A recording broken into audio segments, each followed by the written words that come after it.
What's good, people? Welcome, welcome, welcome. That was a little Easter egg for you. If you happen to be a fan of a podcast called Comedy Writers Guild, or there's another podcast that's related to that too. Little inside joke for any of y'all there. If y'all don't know what the hell I'm talking about, don't worry about it. First CaptchaCast in, I think 2 months? It's been a while, man.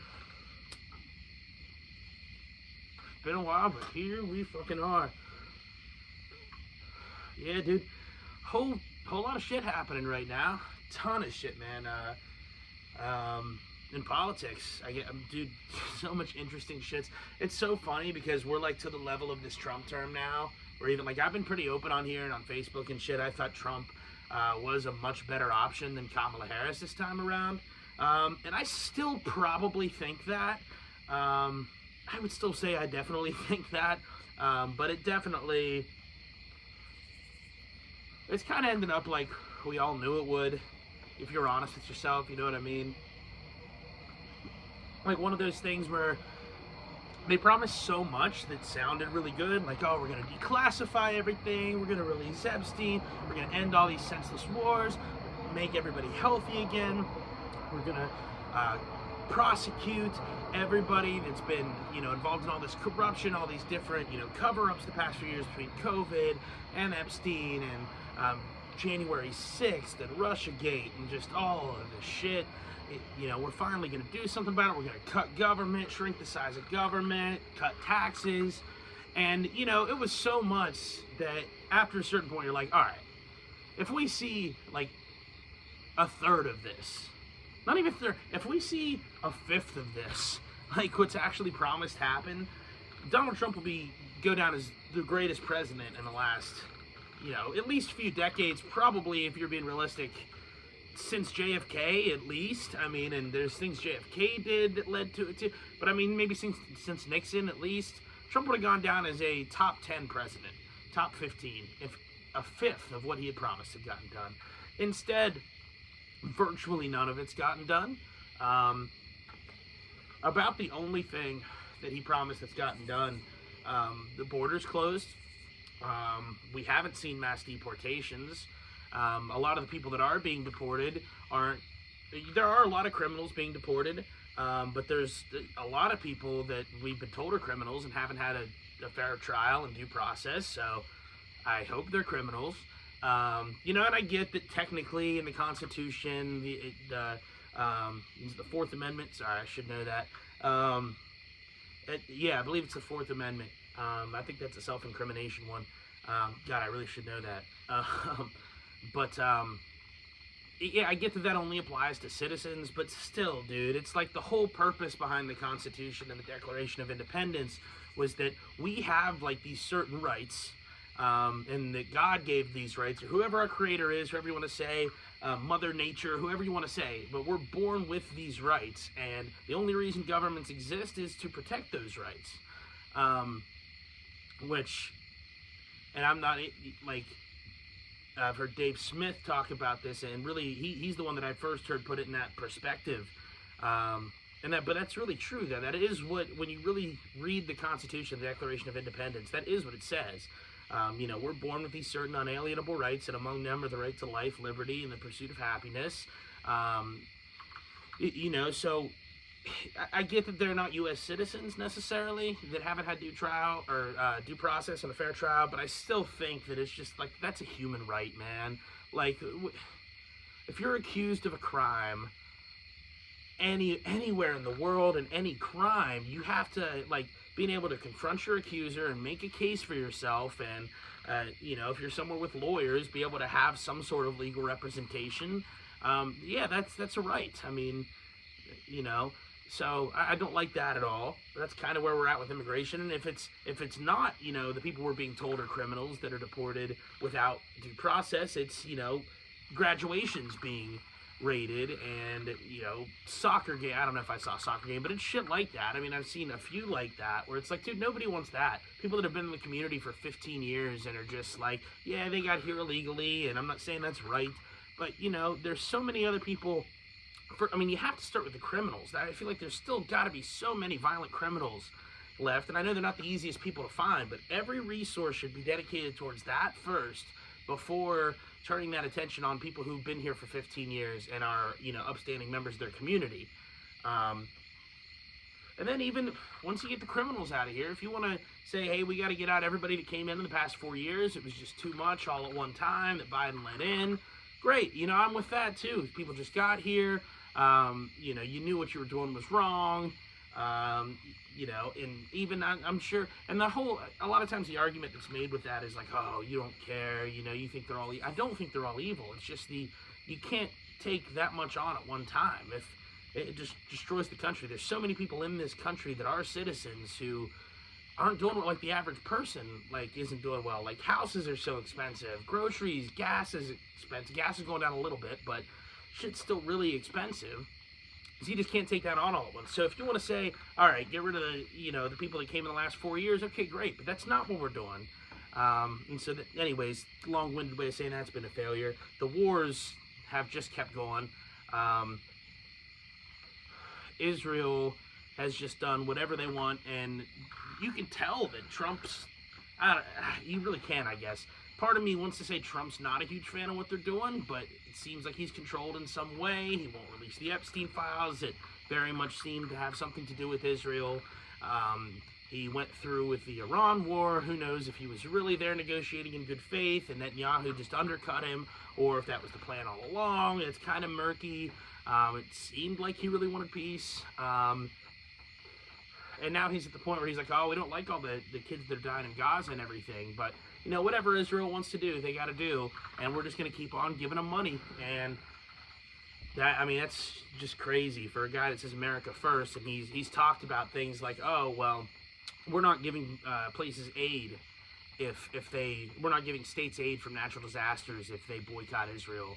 And it's like, what, dude? You ran on America first. And you're going to tell people in your own country that if a natural disaster hits you, you're not going to get aid from the government, which that's a whole other argument, all right? But if other people in the country are entitled to that aid, and the reason yours is going to get taken away is because you refuse to buy products from a foreign country, like, what? That's just so fucking insane, especially from a guy that says America first. It's such a fucking slap in the face to his whole base. The thing is, Donald Trump never understood what his movement was about. And now it's kind of engulfing him because of that. Because people are realizing, you saw things like Dave Smith go on to Charlie Kirk's Turning Point USA event and debate this Zionist there, and the crowd was, it seemed to me, I just watched on TV, it seemed like about 50-50 at least. We're on Dave's side, which is crazy because, Turning Point USA is a very pro-Israel group. I do like Charlie, but he's very wrong about Israel. And even he's come around on it a little bit. He said like a little tiny thing. Megyn Kelly interviewed Marjorie Taylor Greene, and now they're all, Charlie Kirk and Megyn Kelly are getting accused of being anti-Semitic now. And it's just so crazy. Like, the whole Israel's destroying all their credibility, their future. That's a whole interesting, scenario. It's almost like, what are they doing it for? Or do they realize they're doing it? You know what I mean? Do they think that, like, everything's hunky-dory, everybody's still always going to be pro-Israel, we have our, network, allegedly, or whatever. There's a lot of evidence for a lot of, basically, Israel's intelligence seems to go the furthest and be very good at what they do, from all reports. And that includes a lot of different things, like potentially Jeffrey Epstein blackmail operation, potentially. So they're kind of burning all their credibility just to annex Palestine or Gaza right now and kick all the Palestinians out of there, and that seems like not a worth it price to pay. And it almost makes you wonder if they have another trick up their sleeve or something, and they might have been banking on these speech laws, which have been getting tossed around in the Senate and the House, which is absolutely bonkers. Again, for Trump, a guy that ran on free speech, they're censoring what you can say, you got to be politically correct. And now his Republican-controlled Senate and House are introducing speech bills, anti-Semitism laws, and who gets to decide what anti-Semitism is? The government, of course. And if Trump's just going to let Netanyahu mow down as many Palestinian children as he wants, why wouldn't he let him just throw Americans in jail for anything, really, that he decides is anti-Semitic? And this is already happening in, Britain, UK, Britain, Germany has crazy speech laws. Australia's got some doozies. Scotland has had stand-up comedians go to jail. Canada, I believe, has had people go to jail for social media posts and stand-up comedians. We're the only country left with free speech.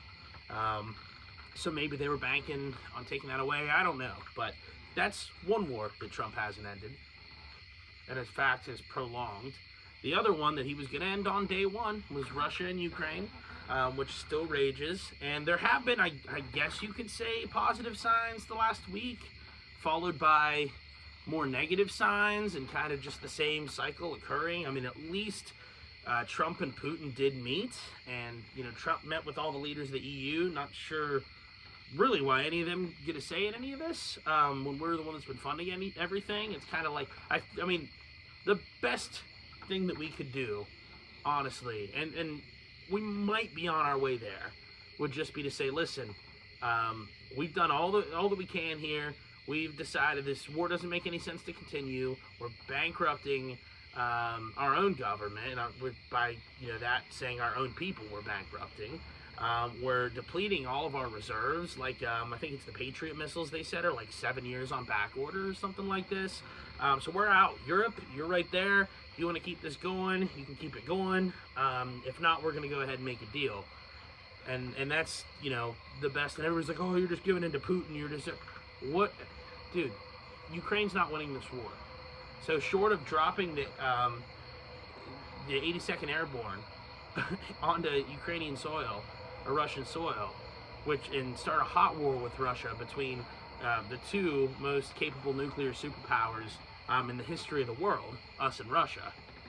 That's the only other option. Besides that, you give Putin as much as he's taken now, hope he doesn't want any more than that, and you get what's left of Ukraine out that you can. And you tell Putin we're not going to admit Ukraine into NATO. This is an independent state. We're out. No security guarantees. We're done. We're going to go back to our country now. Because otherwise, if you don't do that, I mean, Putin's just going to run through the Ukraine. He's just going to take it all. And I don't think Putin wants to reconstitute the Soviet Union just because there's, zero evidence of it. And if he would have wanted to do that, he probably would have done it a long time ago. Which is hilarious when you hear people on the left debate that issue, because most of them have no the fuck idea what's going on over there anyway. I'm not trying to be mean, that's just true. Seems to be a thing with leftists and policy, and they kind of say what feels good to say, but they don't really think about it at all, or look into anything, or look at any history, or how that would impact anything. But yeah, when the leftists talk about this war, when they do actually, at least know the names Putin and Zelensky, I guess, they say, oh, Putin's just evil, and he just wants to reconstitute the Soviet Union. Apparently, he took office in 1990 and said he was going to do that someday. And it's like, yeah, but, that, 1990, I'm not sure the year, but right around there, maybe 1999. But it's like, okay, yeah, it is now 2025. You think he waited 26 years to do that? It's like, okay, maybe, I guess, it's kind of a stretch. He hasn't indicated at all that he wants to do that. You'd think he'd be pretty open. There's not really a reason for him to lie about it. If he admitted it back then and he still wanted to do that, you'd think he'd admit it now, even though he has admitted the war started because we de facto let Ukraine into NATO, and we told Russia decades ago that we wouldn't move NATO an inch to the east. We've since moved it a bunch to the east, all the way up to the Ukraine, which then we de facto added. And that Putin himself has asked, I believe Putin asked once, and I can't remember the guy's name. The guy, I believe the president before Putin, also asked if Russia could be in NATO. And both times, according to Putin, both times our president was like, okay, yeah, sure, it sounds good. Pretty much indicating yeah. And then he said the president, walked out of the room or went back or whatever, talked to the CIA, and he would come back each time and say, oh, no, we can't do that, sorry. we can't let you in, I was told. And it's like, dude, how long's the CIA been fucking running? Sorry, I know I'm kind of rambling here. A whole lot of shit's just been happening in the last 2 months since we've had a CaptchaCast. But, yeah, dude, it's crazy. It's like, how long has the CIA been running our foreign policy? Kind of a scary question.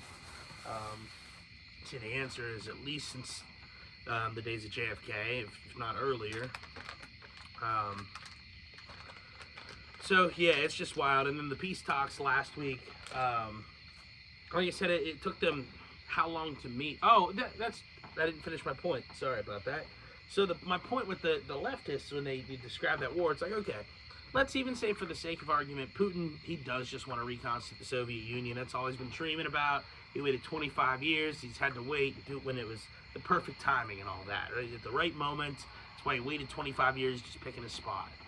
So he picked his spot right after Joe Biden pulled out of Afghanistan, and it was a shit show. And we got, I think, 11 soldiers killed, or 9 or 11. We left a bunch of equipment and weapons and tanks there that are now in the hands of terrorists.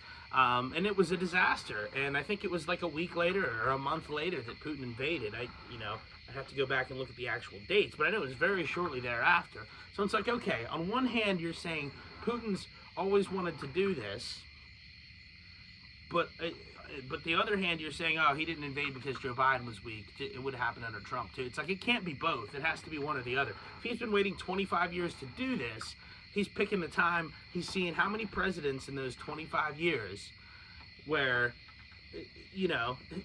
how many presidents in 25 years? That'd be 4 going on 5. Nah, it's assuming a 4-year term for each one. I mean, let's say, 99? You had Clinton, and then 2000, he got George W. Bush, and then he saw Obama in there, and then Trump won, and then Biden, and then Trump 2. So 5 presidents. He's waited 5 presidents worth.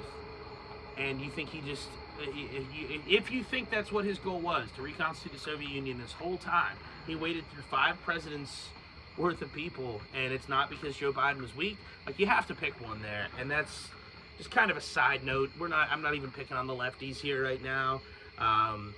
But I got in a debate with somebody on Facebook today. This one girl, and she was, somebody was posted about they were looking for a job, and is there anywhere hiring? And she just goes on this kind of little mini rant about, like, well, just so you know, minimum wage jobs, they fire people on purpose, so that way they don't have to give them raises, and they can give tax benefits and stuff like that. Which, I'm not even saying she's wrong about that. But then she goes, that's the problem with capitalism and unchecked free markets. And I go, does that sound like destroying? And I'm like, no. And this is something that is hard to grasp to some extent. Like, the economy in general is complicated, and I'm not going to act like I'm an expert on the economy. I mean, I'm a novice on the economy, but it's just a very simple point that if you create value, employers will fight to keep you. I've worked, my first job was at a grocery store, and it was, I started minimum wage. Within, excuse me, you would get like a raise once a year, but I stuck around and did my job well for a year. It was an easy job, but I went, kind of above and beyond, and while I was there, I worked my hardest at it. And, I was trusted with more things. I started getting more hours. I started getting more shifts. I started getting a higher pay with I had some different titles and stuff like that. Ran different departments. I succeeded there. And, to the point where I was ready to leave, and I put my 2 weeks in, it was because I found a better job. Knowing that I had been at that job for 3 years and would get good recommendations from that job.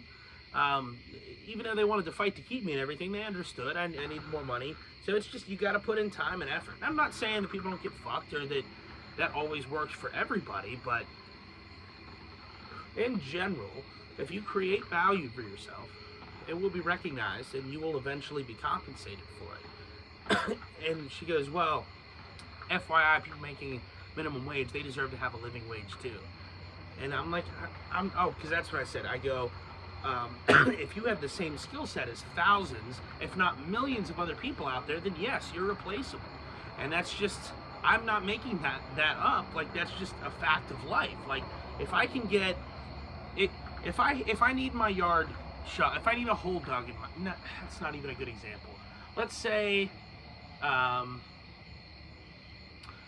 need somebody to make me, I want somebody to make me a sandwich. I get home from work every day and I'm super tired and I want to hire somebody to make me a sandwich. Now, making a sandwich, I'm not going to pay the highest for it. I'll pay somebody $2 to make me a sandwich. So I have a couple people come in, and the first person that comes in, she's able to make me a sandwich and everything. But, she doesn't wash her hands all the time, and she kind of keeps fucking up what cheese I like on it and everything. And so eventually another person comes along, and it comes the time, I tell her in a year, I'll raise you up to $2.50 instead of $2 to make the sandwich. After a year's time, she's still not washing her hands. If anything, she's washing her hands a little bit less. She's fucking up the cheese more. And then somebody else comes along, and, I don't know that this person's going to be great, but I know they can make a sandwich, and I don't have to pay them $2.50 to do an okay job, or they're going to do an okay job anyway. So I bring that person on. That person comes on, and they're a little better, but they kind of sneeze a lot, and they show up late. I always want my sandwich, at a certain time, and they keep showing up just a little bit later than I want that sandwich, and then sometimes by then I started doing something else, so I'm not really that hungry anymore, and, so it's not a big deal. I end up eating the sandwich, but it's just kind of a problem. But I tell her the same thing, $2.50, and I don't, by the way, I'm not trying to make every one of these scenarios a woman. Funny, happy accident, that was not intentional. Let's say the second one's a guy, he's sneezing, showing up late, and again, the sandwich is fine, I still eat it, but it's, I wish he'd show up on time, and I wish he wouldn't sneeze as much. So I tell him the same thing. After a year, I'll give you $2.50 instead of $2 to make me the sandwich. So end of the year comes, and I'm like, man, there's this other person right here that's been asking me about a job. I only have to pay them $2. And again, I can't guarantee they're going to be great, but again, hopefully they won't sneeze or not be late. And then the third person comes in. So the third person, who I tell I'm going to pay $2 a day to make me a sandwich. Or $2 for every sandwich they make me. They come in, they make me 25 sandwiches the first day. And I'm like, oh man, I don't even need this many sandwiches, but all right, let me invite my friends over, let me have a party. You know what? I had a couple buddies that needed a sandwich made. Why don't I go and offer them a sandwich? I'll charge them $1 for it. And all right, somebody made their sandwich for them. All right, so I tell that person the same thing. After a year goes by, I'll increase that to $2.50 a sandwich. By the end of this year, this dude's making hundreds of sandwiches a day.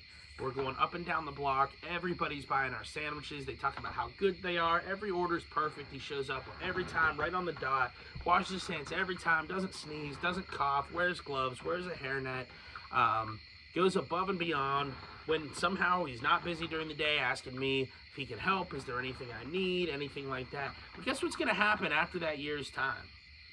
I'm going to pay him $3 or $3.50 because I've made so much money from the extra effort that he's put in. Now, I know I'm oversimplifying this a little bit, but in general, in a free market, that is how things work. And so, what's the alternative? So he gets to the end, we're at the end of that year, okay, I've made all this money off of your hard work, you're doing really good, we're just on an upward trajectory. Why wouldn't I want to pay the guy $3.50? We've made so much more in the meantime because of him. I'm happy to give him a little bit extra because it's still a lot more than I would have made with the okay people. So, and that's generally true. I'm not saying it always is, but in general that's true. A lot of the reasons that it's not true, when it's not true in today's United States, I'm sorry, I know I went off on a little bit of a tangent, but I feel like this is important to comprehend. The reason it's not always the case in today's United States that the person who builds the most value to themselves gets compensated the most is for a few reasons. One of them, I'll just start with this one, just to get it out of the way quickly, is DEI policies. They're not the boogeyman for me. I don't blame them for everything. I understand the concept, and I get the concept. It's a terrible idea. You do lower qualifications to try to fit a quota. It is racist, and like it's putting people in a category, and I don't like any of that. And that is part of it, but that's not the biggest part. But that is part of it. So that's already, you're taking true merit away from capitalism. That hurts the entire system. The second reason is because this is probably the biggest reason, and it's just that the United States government is the most bloated, corrupt, bureaucratic organization to ever exist in all of human history. And it spends so much goddamn money, trillions of dollars a year, to the point where now the interest on our debt is $1 trillion a year, which is just fucking mind-blowing. And governments don't produce revenue. They don't make money. So there's three ways that they can get that money. The first way is they can print the money. Now this devalues your currency because you're adding more into the market. So when you add more into the market, it's, just going to go to the people at the top. They're going to get the more money, and then by the time that money trickles down to you, everything else has already gone up in price because of, there's more currency in circulation. Now, most of the times, that's what happens. The government will print money. The second way that they can do it is increase taxes. Now, we already pay so many goddamn taxes. Like, do you ever think, I know we're used to it just because we pay them every day and everything, but when you think about the founding fathers starting an entire revolution over a tea tax and a stamp tax, it's egregious. It's appalling what we pay in taxes today. You got sales tax, you got income tax, you got property tax, you got death tax, vehicle tax, you're taxed on your energy. It's just ridiculous. I mean, it's so much. By the time y'all add it up, I don't know exactly what it is. It's got to be close, if not more than 50% of the income that you should be making just from the wealth that you're generating working at the job that you're working. So that's a huge part of the reason. Both of those. And the third way, by the way, real quick, is that they can borrow that. The government can borrow that money. Now, if they borrow that money, because you can't always just increase taxes, the population will revolt after a while, and we're getting close lately as a population, as a nation, it seems like the last few years. So you can't just keep raising taxes on people, because eventually people will revolt. So the governments try to borrow money. But the thing with that is, after a while, and you spend more and more and more every year, and you can't balance the budget from what you're getting in, or even have a surplus at all, let alone have a surplus, rather. You can't even balance the budget. You're not going to have a surplus. So when you're doing that, eventually people are going to stop lending you money because you're not paying them back. Or what are you going to do in order to pay them back and keep being able to get these loans? You're going to print money to pay back the loans. So basically it all comes down to printing and taxing, both of which devalue the shit out of your currency. So that job that you're really doing and that wealth that you're putting out into the world, you're only seeing a tiny, maybe not tiny, but a very small fraction of what that wealth should be, and what you're truly generating, because the rest of it has ended up in hands of people that the government have hand selected to, get this contract or that contract or be on this program and get paid with this taxpayer money and all that. They take from you and they give to their friends. That is the entire. I'm not saying that's literally everything the government does, but it's about 99% of it. That's a huge reason that your money's not worth as much anymore. That has nothing to do with capitalism. It's in fact the opposite, because a true capitalist free market society would have a lot less bloat, because you have a lot less regulatory agencies, which brings us to our third point, overregulation. This is another huge part of the reason that it's difficult to go somewhere and make a living wage if you're making minimum wage. Let me explain.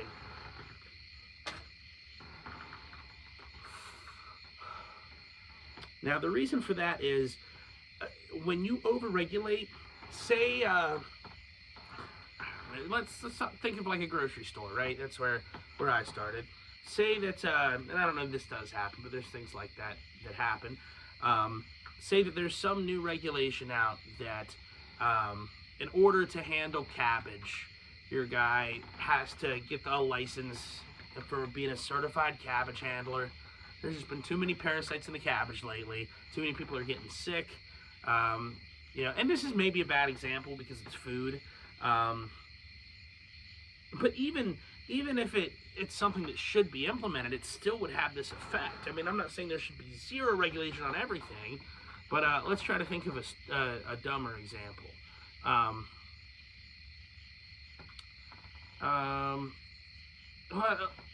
Lawn darts. Okay, lawn darts is a good example. So say, I'm being somewhat actual and somewhat hypothetical here.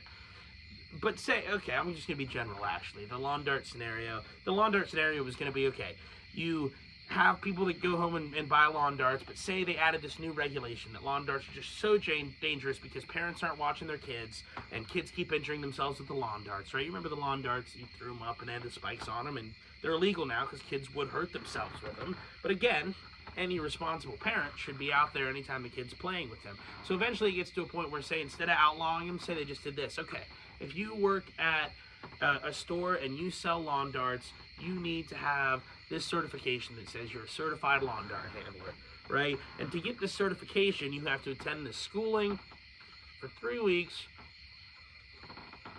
It's like 8 hours away, and the closest place to you that'll do it, and all of this stuff, and it costs $20,000 or whatever, just pulling a number out of somewhere. It might, even if it costs $1,000 to do the training per person. So who's going to be able, so say you have two places that sell lawn darts. You have Walmart, this giant corporation that sells everything in the world and has a shit ton of money, or you have a little sporting goods store that's right here, just a mom and pop shop. It's been there since the 1960s. They never really, turn a huge profit, but they enjoy their lives, and they're able to survive and get by, and they live good, decent lives. They're not, poor, but they're maybe lower middle class, or maybe middle class, or even maybe upper middle class. They always, enjoy their employees and all that. Well, now they're going to have to both pay for this training. So because of that, Walmart, that's nothing. $1,000. Okay, here's $1,000 for you to attend it. Here's $1,000 for you. We'll ship you out. We'll send you to it. The small mom and pop place, you're going to have some people leave because they can't get any transportation to the trainings. They don't want to do it. And they can't pay for it themselves. So the little mom and pop sporting goods shop says, okay, we'll pay for this training and this licensing for you, but we're going to have to lower your salary because we just don't have that much money. Well, now Walmart can say, oh, well, come over here. We'll pay you $1, $2 more than they were going to give you. They're only going to give you $9. Come over here. We'll pay you $10. And you're like, well, but I was making $13 before with them, and then you came out with this licensing, and now they said they're going to have to lower my salary to $9. You're like, yeah, but we'll give you $10. You come over here. We'll take care of all that licensing and everything for you.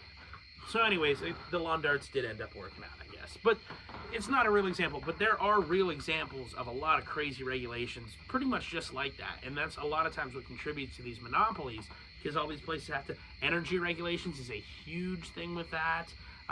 Shit becomes so much more expensive when you... Like, say you run a store and you'd have to energy regulate. You'd have to have everything like you were in California or something. And everything had to be like a high efficiency... Well, that shit's like twice as expensive as like the other shit sometimes. It doesn't work half as well half the times. So, just shit like that. So those three things, and this has ended up being a long tangent here, but those three things are the main reason that it is very hard to work somewhere minimum wage. But I think it's so important to understand that. That's why I kind of wanted to, touch on that a little bit. That's actually kind of part of what made me do a CaptchaCast today for the first time in a few months. Because I feel like that's just such a, I don't want to say a simple concept, it's because it's not, but when you think about it, it really makes sense. Because when you think, inflation is not, everybody talks about inflation's a natural part of the economy. And, everybody's grandma says back in my day, milk was only 30 cents a gallon or whatever. And it's like, yeah, but there's no reason for that. Actually, as society gets better and more efficient at making things faster, safer, and on a wider scale, which means less lawsuits, less injuries, more workers, more people because the population is growing to work. Everything can be done faster, quicker, safer. You would expect things to become a lot less expensive. Yeah, you ever think of that one? We've always just taken it as a given, where it's like, oh, okay, I guess, everything's just less valuable than it was at some point, and it really should be the other way around. But what happens every year is the government spends more and more and more and more and more, meaning they're printing more and more and more money and still raising taxes every now and again. They're borrowing money out their ass. And what else is happening every day? New fucking regulations get passed on everything. And the big companies love these regulations, like I said, because they can afford them. The small mom and pops can't. So I think it's important to realize those two things that are causing that are the antithesis of free market capitalism. The antithesis of free market capitalism. And I still have a lot of learning to do about this. So I've been getting really into Dave Smith and Scott Horton. I think, if you haven't heard of them, look them up. I think they just have the best track record on like everything important that's happened over the last like 5 years to a decade or so, of anybody really. I mean, there's other analysts I like out there. I'm not saying you have to agree with everybody all the time, but just as far as people who like will make arguments, the people whose arguments made the most sense to me is Dave Smith and Scott Horton. They just have facts and logic and everything to back it up. They can predict the shit that's going to happen. There's shit that they've talked about 5-10 years ago that ends up and they're like, see, we told you. And they have all the receipts and everything to back it up. And they are both students of the Rothbard, the Murray Rothbard School of Economy. I guess it's an Austrian school of thought. And I really need to look and read some of his books and get into that. And then, so they're in the caucus of the Libertarian Party called the Mises Caucus, which I believe is named after Friedrich von Mises, I believe is the guy's name. I believe that he was another economist as well. I'd have to look that up, but I do know I need to start reading him too. I know he's like, obviously, the caucus is named after him, and like I said, that's kind of the older, or the more I hear about different thought, that's the word I'm looking for, different trains of thought, that's the one that I feel most at home in, that I've heard of so far, is probably the Mises Caucus. So if that guy's, the theory, they're the creator of kind of that train of thought, school of thought, that's the word I've been looking for. If he's kind of the founder of that, I definitely need to read some of his books. So say something in the comments, or hit me up if you guys have any good recommendations by Murray Rothbard or Friedrich von Mises, or anybody else that I should read. I need to get into some more reading. So anyways, off on that little side tangent. I think before that I was talking about Ukraine. And yeah, it's good that Trump and Putin met. And all the people on the left is talking about, oh, Trump gave Putin all the power for meeting with him. And by the way, I count, not even on the left, it's like the neocons too, John Bolton and all the people Trump fired in disgrace. They resigned, or they were fired in disgrace. And they're out there running their mouth, oh, Trump gives Putin all the power just by meeting with him. He should have never even met with him, which is just ridiculous. Like, Reagan was meeting with all these different world leaders. Nixon was meeting with all these different world leaders. It's crazy to me that you should ever not try to work something out, and then a war that is lost. The numbers are spotty, but I think every bit of thousands of lives. I think every bit of tens of thousands of lives. And there's some that say hundreds of thousands, some that say millions. We don't really know where the true numbers are there. But, and it's decimated the Ukraine. I mean, the Ukraine is like destroyed. I mean, it was like a year ago. It might even been 2 years ago where stories were coming out about the average age of a fighter in the Ukraine army was like 40 years old. The average age. So like, what this war has done to the Ukraine, and just to our relations with Russia as well, has been terrible. And nobody's even attempted to talk to Vladimir Putin, Joe Biden, and nobody that was actually running, whoever was fucking actually running that White House, nobody thought to reach out to him once. That's just insane to me. Now, that's kind of where the good news ends, because after that, Voldemort Zelensky and his goons from the European Union and the UN came over. No, I'm sorry. NATO, I'm sorry, not the UN. The UN's okay. NATO, not a fan. So they come over, and again, this is another one of those people like Dave Smith and Scott Horton and people that were really plugged into it were like, well, they're just coming over to make him try to guarantee security guarantees and basically say we're not going to sign a deal if it doesn't have those in there. And that sounds nice, but the thing with security guarantees is that's the exact reason the war started, because we were trying to let Ukraine into NATO.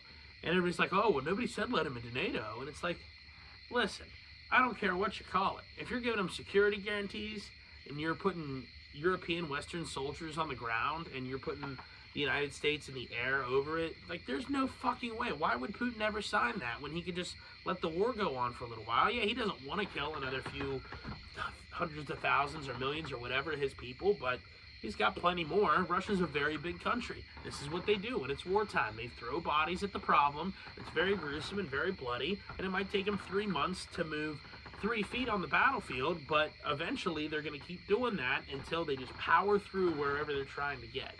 And they would have no problem doing that with Ukraine. And so why would... It's such a stupid deal. And basically, in my opinion, this is the West and Zelensky. Well, we'll give Zelensky this. At least he wore a suit this time and was being respectful towards the president. So it wasn't completely embarrassing. At least to the untrained eye who doesn't really know what's going on. So there was that. And I do respect that from him. But he was even joking around. I don't know if you remember the reporter that the first time was like, what? Why don't you wear a suit? He called him out for it. And this time he goes, Mr. President, I just want you to know you look really nice in that suit. And Zelensky starts laughing. He goes, oh, but you're wearing the same suit as last time. And even Trump started cracking up laughing. I mean, that was genuinely a good moment. I liked seeing that. But then it's just the same bullshit. And it's dude, fucking Europe. That shit just disgusts me, because it's you're right there, and you haven't paid a dime towards this. Not that I even think this is good anyways, and this isn't where Trump should be going with it, but he's also right about the fact that not that they haven't paid a dime, but compared to what we've paid to the Ukraine, and you're going to tell us what deal we're going to make? Fuck you. We're out. You guys do what you want. That's what Trump should say. You guys do what you want. We're out. We told you what deal we would make. I get that you don't want to give up your land. Sorry, he took it. You're not giving anything. He took it, and you're not going to get it back, so you might as well not lose any more. We're out. Do what you want. We're done. And I don't see... It should be that simple, but nothing ever is, these things. And either way, whether it's just enough special interests leading Trump astray, or that he doesn't fully understand what the war was about, or... He just, a lot of people say he's very impressionable. He tends to, the last person he talked to, his next press conference, that's what he says. And how much of that is what's, the 4D chess aspect of it? Is he trying to say it to make them feel good? He listened? Or I think a lot of times he really just retains that, and that becomes his point of view until he talks to the next person. And that's going to make this a really difficult war to end. And again, he doesn't even seem to care about the one in Israel. Let them do what they want has pretty much been our policy, which is just fucking horrifying. So, that's been interesting to watch. Also, in politics, while I have a little bit of time left here, dude, the Candace Owens' series about Brigitte Macron being a man is amazing. It's amazing. And it sounded like... I never listened to too much Candace Owens.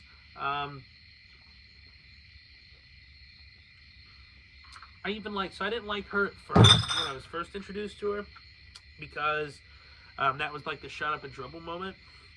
And I only saw a clip of it, so at the time I'm like, what do you mean just shut up and dribble? That's his First Amendment right. He can say whatever he wants to say. Talking about LeBron James, calling out I don't know if it was a police shooting or just racism in general or what. And she said that. But then, the more down the road I got, I saw the full clip. And I think she was, if I remember correctly, I think she was kind of saying, listen, you're going to sit here and act like America treats you badly, but you made millions of dollars, from this country and everything like that. So how can you say there's racism going on when you're one of the richest people in the country and in the world right now? So I kind of get that argument of it, where it's like, it's looking a little performative when you have all that money you could just be given to the, you know what I mean? And he does give a lot of money, but like, I kind of get that argument. But anyways, so I've seen stuff by her since then. She does appear to be very genuine and like trustworthy, even if I might disagree with her on some points. She's not a liar, you know what I mean? She's not somebody that's going to tell you factually incorrect information. She might interpret it differently or draw a different conclusion from that information, but she's not just going to lie to you about the information. So anyways, when I heard about this series, and I actually saw her on the Tim Dillon show, Tim Dillon's fucking fantastic. Check him out if you haven't. Talking about this, and I was like, Brigitte Macron's a man. She said she would stake her entire professional reputation on the fact that Brigitte Macron is a man. And as soon as I heard that, I was like, okay, I'm interested. Like, what? Somebody that's like Candace Owens that does have a reputation, and again, doesn't seem like a liar, saying that was just interesting to me. And so I'm like, okay, I'll give it a shot. It sounds crazy. I don't think there's any chance in hell she's going to convince me Brigitte Macron's a man. Like, doesn't really look like a man. She kind of looks funny and has a weird hairdo, but all right, whatever. So, dude, watch it. I'm telling you, there's so much crazy shit. So much crazy shit. Like, for instance, and that's been in the news lately because now the first lady is suing Candace Owens for defamation.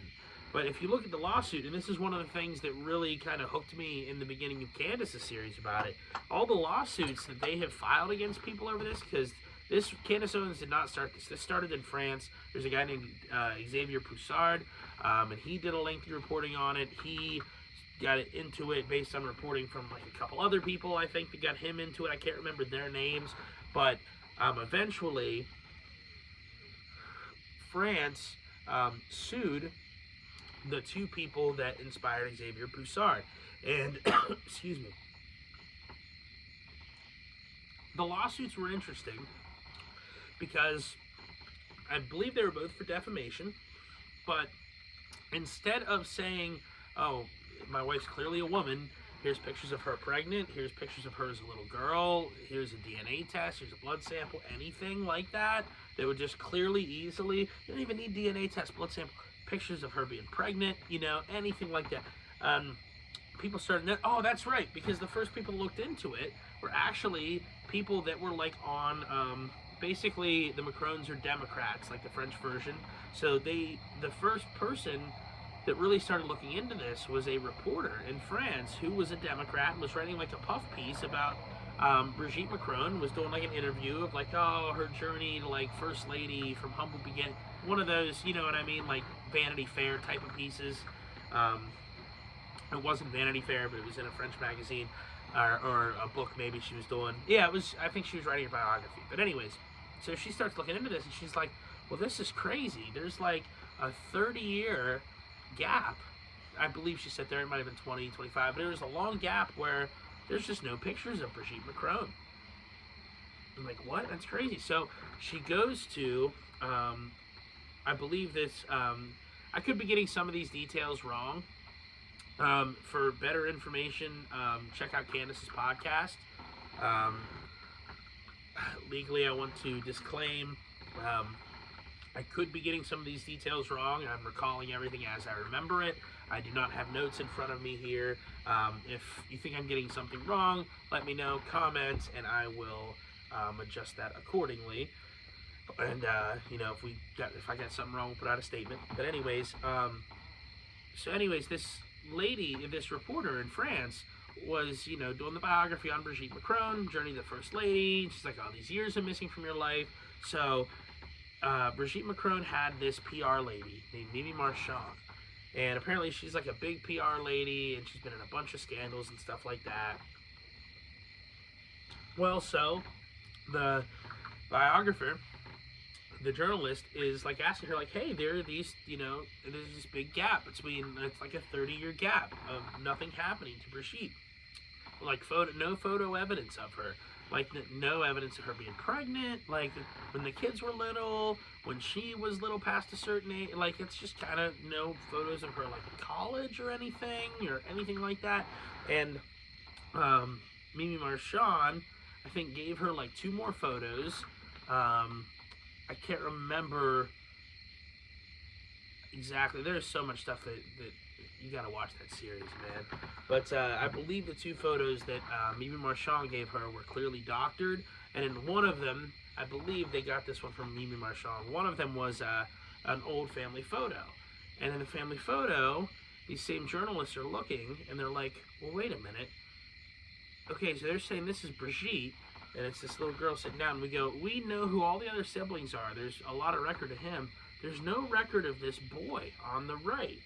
And the boy looks exactly like Brigitte, while the girl who's sitting on the chair that's supposed to be the baby Brigitte looks nothing like her. They're like, well, this is interesting. And so they look into it. Now, eventually, they got sued for the defamation. And nowhere in there did Brigitte produce more photos. Nope. Never did she say, I am a woman. Never did she sue them for defamation for saying she's a man. Nope. She sued them because they thought one person in a different photo was a different person. It had nothing to do with even the main case of it. And then the other lady, I can't remember exactly what it was, but she got another like minor detail wrong where it was a different photo that she thought was doctored in one way and it was doctored in another, but since she said it one way, they still found her guilty of defamation, something like that. It's crazy. But then, after all this time, Xavier Poussard, who takes up this reporting after these first 2 people, kind of take it down, he starts reporting on this and expanding on it and not falling down the same mistakes that they made and just taking wild assumptions, making sure to when he knows a fact, say it. When he doesn't, stay legally correct with it. And then no sort of lawsuit against Xavier Poussard. And then, eventually, years and years down the road, but literally earlier this year, after Candace's series had already taken off and she had kind of exposed the Western world to Xavier Poussard. Not that France is in the West, but I guess I'm thinking the United States. And one of the episodes of that podcast or of that series was her interviewing Xavier Poussard. About a few months after that started happening, Xavier Poussard gets sued by the French government. And now the interesting thing there is he doesn't get sued for defamation. He gets sued for cyberbullying. Cyberbullying. Yeah, dude. Like, what? Like, I imagine an adult suing another adult for cyberbullying. And then imagine, not only that, but the one adult who is doing the suing is the president of France. Like, wow, dude. Wow. And it might have been his wife's name technically on the lawsuit, whatever. Oh, and another weird thing about their relationship, by the way, while we're at it, their narrative even is that Brigitte met Emmanuel when he was 16. She was, I believe, in her 40s. And the more that people have dug into it, there's a lot of evidence that Emmanuel might have actually only been 14 when they met. So there's that, too. Even if she's not a man, what the fuck's that about? That's super weird. And there's a bunch of shit that goes, like, deep down into, like, were they MK Ultra assets? Or, like, because there's a lot of weird stuff in their childhood that just seems too perfect. You gotta look that up. So anyways, my overall synopsis of it, if that's enough of a hook for you to get into that series, it's so good. Go watch it. Candace did a lot of research on it. But so they recently sued Candace, and the language in the lawsuit is the same sort of way. Like, there's nothing in there that means anything. They have. So Candace actually sent the French government, sent the Macrons a list of, like, questions, because when they first threatened a lawsuit back when she was first doing the series, she sent them a list of questions, and they refused to answer any of them. And she goes, okay. And she said she even told them she would be willing to fly to France to interview Brigitte Macron. And they turned that down. So good luck trying to prove malice on a defamation case when she gave you the chance to come and correct the story on your own accord, in writing or in person, and you refused both of them. So that's already a kind of, really interesting.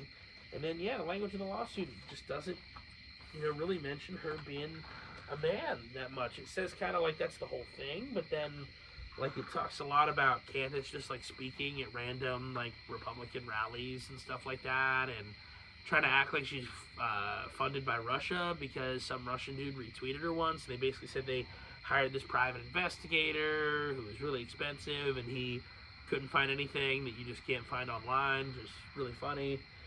So, I don't know, man. Super interesting. Going to be interesting to see what happens with that lawsuit. Not really. I mean, if it's conducted fairly, I'm telling you, go read the lawsuit. It is hilarious. It's like somebody, it's not even like a first-year law student. It's like not a third grader, but it's like a high schooler wrote it. Let's say that. High schooler who is not particularly good at law wrote it. Because it is just a lot of pages of pretty much nothing. But yeah, go read it. So if things are just and fair in the world, Candace should easily win that lawsuit. But we'll see if any strings are pulled. We'll see if they're able to just bankrupt her and kick the can further and further down the road till she's out of money. She does appear to have, I don't know, she seems very confident, so I feel like hopefully enough people will fund her through that, or something will happen. I know, it's going to be super interesting. But yeah, that's kind of where I've been. I mean, I've been at work. It's not like I've just been hiding here watching all that, but I have just been chilling, watching a lot of that shit too, dude. Been so much interesting shit going on lately. And I apologize. I do know I said we're working soon to get a new laptop so we can start doing the podcast live, start having guests on there and everything. Very true. We are going to do that. I have to get a new car to get me through the winter time because I do live in Ohio and it does snow, so I need something 4-wheel drive. I've had something rear-wheel drive the last, it's 5 years old. And it's been a great car, but in the wintertime it sucks. And we've gotten 3 years of mild winter until last year, and last year it was got a lot of snow and it didn't hold up. So I got to get a new car that's 4-wheel drive or all-wheel drive. So I'm trying to just make sure I got enough to make payments on that and shit before I pull the trigger on a new laptop right this second. Sure, I'll be good, but everything in due time. Plus maybe Black Friday. Always find some good laptop deals there. Hey, feel free if anybody wants to contribute to the laptop and car fund. Hit me up. Yeah, bro. I mean, besides that, keep checking out Comedy Writers Guild. Again, once I get a laptop, I'll be able to do a lot more in there too. Start planning some group shit for us and interview some people from CWG and everything like that. Do some sort of collaborative shit, and hopefully on a pretty regular basis. But until then, I might be having a roast battle against somebody next week. I'm not sure. It's all just kind of happened today during the CWG episode. It's just some random new guy in the comments, and me and him had a verbal skirmish, if you will. I think I won. He blocked me. Generally, But apparently he then said something about wanting to do a roast battle next week. So I'm like, all right, man, let's do it. So we'll see. I guess I'll probably post it somewhere if that ends up happening. I don't know what I was gonna get said in it, so maybe I won't post it anywhere until it's done, been recorded. maybe I won't share it live just in case. No. But yeah, no, that should be cool if that ends up happening. Besides that, man, hype for football season. I'll go a little bit over today. We're about an hour. This is easily the quickest one of these I've ever done, dude. Dude, people, and I get it. Politics is like dumb and shit, and I get that, and I understand completely the people that are like, fuck it, I don't even want to hear about it. I get that. But there's a lot of people that are like, dude, how can you watch that all day long? They're just like playing you one side or the other, and it's like, yeah, dude, they absolutely are. I watch it all day long, but I don't believe in one side or the other. Like I said, I'm more libertarian than anything. I think both the Democrats and the Republicans, first of all, most of them are just part of the intelligence deep state that's ran everything since the JFK years and probably earlier. And that's the big thing. But even in their ideologies themselves, even if they were true to their ideologies, there's a lot of just contradictions in both of them. Yeah, I mean, like, for instance, like the Democrats, contradiction there would be, okay, you're so against racism that you start to become racist. Like, you know, the white people are bad, and even the idea of reparations is still, I'm going to take money away from you just because you're white, and I'm going to give it to somebody just because they're black. Now, I get that there's a history there, but still, just in the policy itself, you're treating one group of people differently because of characteristics that they can't control. DI is that too. So you started from the principle, allegedly, of you hate racism so much, and then by the end of it, it ends up being racism. And I guess these are more the extremes of the parties, but still. And then, you know, your right-wing people, your Republicans, especially lately, Dave Smith has pointed this out super well. How can you say you're the pro-life party and then just fund Israel, just bombing the shit out of Palestinian babies? You're the pro-life party. So a woman has to go, and this is however you can feel on abortion, but if you got to stay consistent. If you're going to be the guys who are like, no, we don't like abortion because we think that's a living baby in there, and I know it's you know, it's a process to give birth, but you know, you did an act, you understand that there's consequences to that act, you got to see it too. You can't just kill the baby. And it's like, all right, if you're going to be those guys, then you got to be the same way when Israel, who's occupied this territory since it existed, since its founding, and then they go back and forth and both attack each other. But then you end up winning. I think it was the 60s when you started occupying this territory.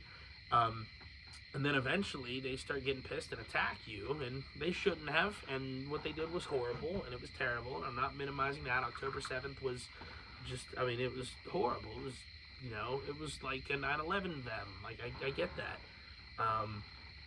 But that doesn't mean you just can go and bomb everybody there. Like, you did have some sort of action in this. There was some sort of consequences. Now, I'm not saying you deserve that consequence, but I'm also not saying that you can't retaliate, like, at all in that situation, but you can't be like, oh, we're the pro-life party, and then just drop bombs on Palestinian children. It's just, so there's contradictions everywhere. So I enjoy, I don't know, I feel like just learning deeper about the concepts and the principles and the theories of things than necessarily like, oh, this guy said this today, and then this guy party said this, and then Speaker of the House said this, and then this. I pay attention to that stuff, but do I ever believe 95% of them believe what they're saying? No. Unless it's like Rand Paul or Thomas Massey, and that's about it.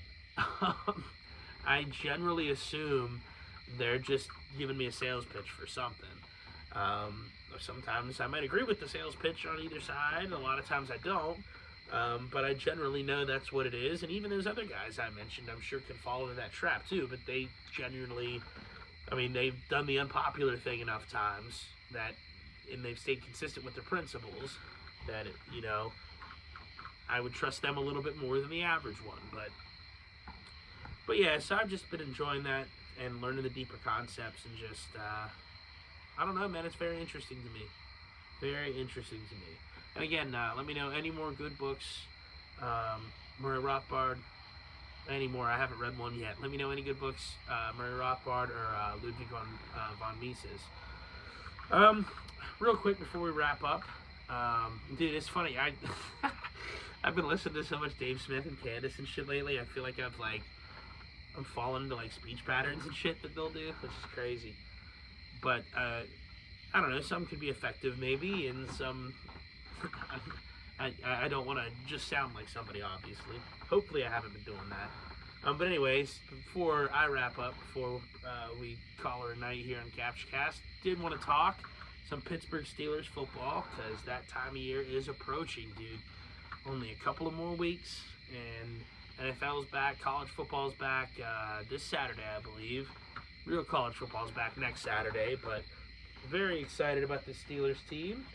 We'll see what we get with Aaron Rodgers, man. It's really cool just to see him in a Steelers jersey. I feel like it has to be better than Russell Wilson. Just because Aaron, I mean, he's never been, like, bad at moving in the pocket, but he's not, like, Russell Wilson was known as a mobile quarterback, and that's the first thing you lose. So I think after that he lost his ability to escape the pocket, and he just held on to the ball way too damn long.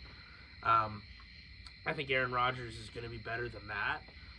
We still don't have a number 2 receiver, which I'm not crazy about. I mean, Roman Wilson's had a good preseason.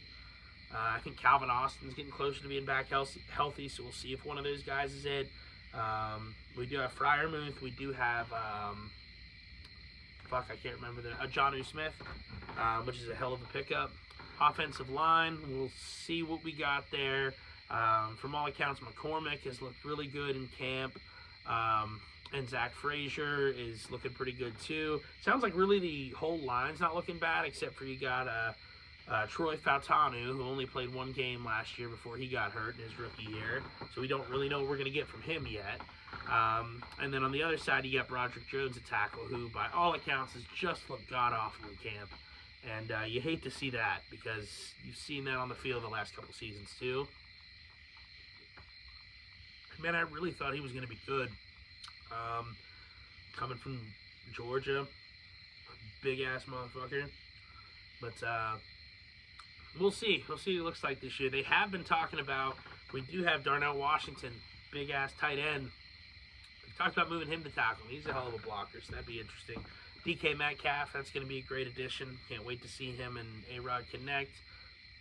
I think week 1's probably not going to be super pretty, because this team's got to figure out how to kind of work together. I doubt Aaron's done a whole lot of like full pads training, because you want to keep him healthy.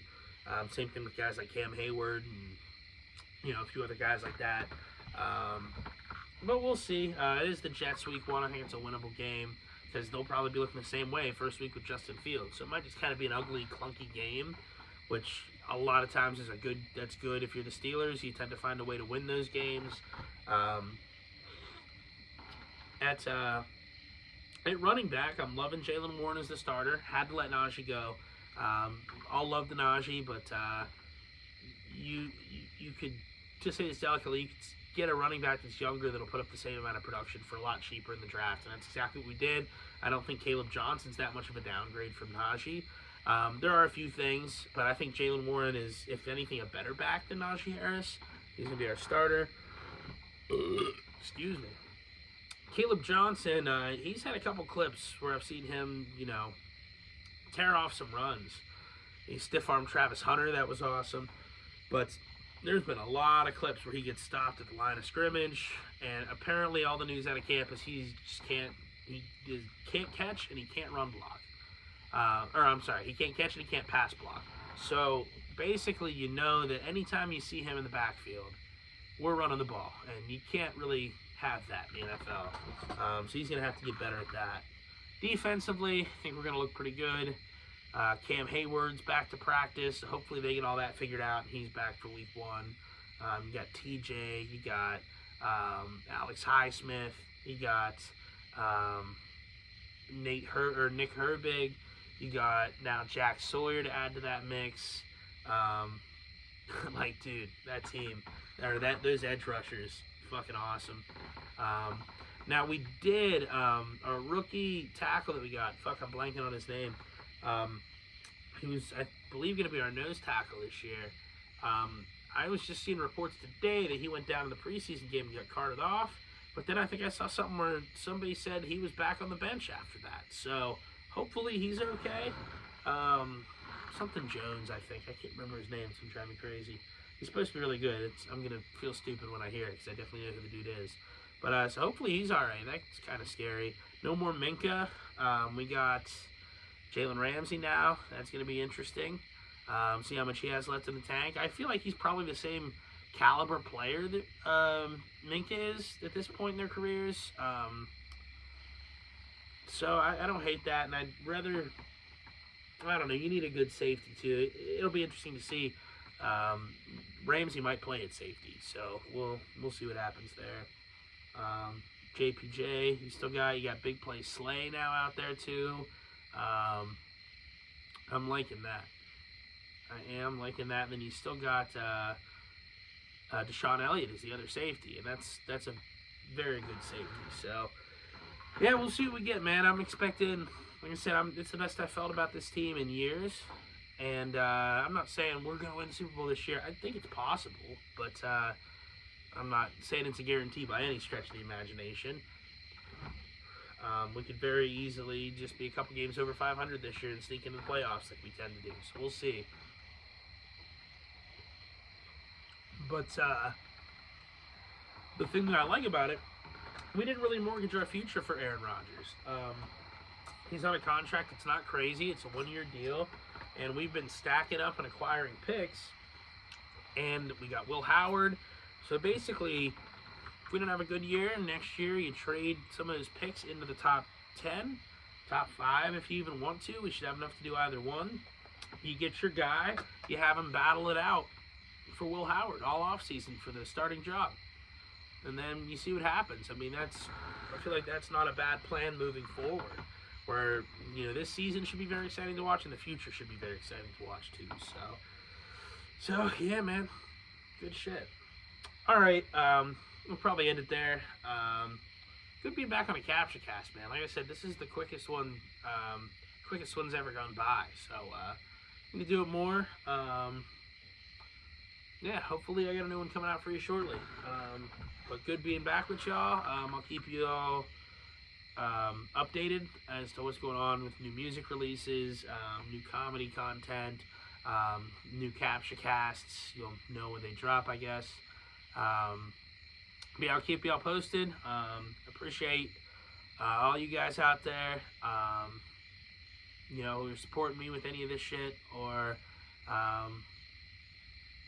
trying to do something similar, or just trying to make your way out there in the world. And this all sounds corny and cliche, but I appreciate all you guys, man. Until we meet again, keep doing what you're doing, and peace and love. Have a good night. Captcha out.